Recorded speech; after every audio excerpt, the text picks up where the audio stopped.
গত বছর আগস্টেই 2 থেকে 3 হয়েছেন রাহুল ও প্রীতি।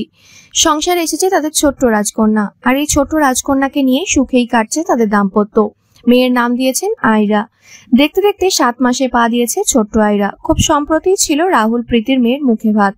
সোশ্যালে সেই অনুষ্ঠানের কিছু মুহূর্ত শেয়ারও করেন। ভিডিওটিতে দেখা যাচ্ছে মেয়ের মুখে ভাতের অনুষ্ঠানে হলুদে সেজেছেন সকলে। পায়জামা পাঞ্জাবিতে রাহুল, প্রীতির পরনে হলুদ শাড়ি, লাল ব্লাউজ। ছোট্ট রাজকন্যা আয়রাকেও গোলাপি রঙের বেনারসি পাড়ের হলুদ রঙের ফ্রকে দেখা যাচ্ছে। মেয়ের মাথায় টোপর পরিয়ে দেন বাবা রাহুল। টোপর পরিয়ে মেয়েকে আদরে ভরালেন বাবা। অন্নপ্রাশনের নানা মুহূর্ত শেয়ারও করেছেন রাহুল প্রীতি, যেখানে একটা বড় পদ্ম আকারের পাত্রে মেয়েকে বসিয়ে বাবা রাহুল ধরে আছেন।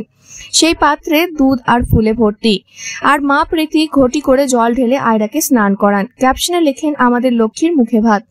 মেয়ের ভালো নাম আয়রা হলেও বাড়িতে তাকে ডাকা হয় কিট্টু বলে। তারকা দম্পতির সোশ্যালের পাতায় চোখ রাখলেই দেখা যায় কিট্টুর নানা মুহূর্ত।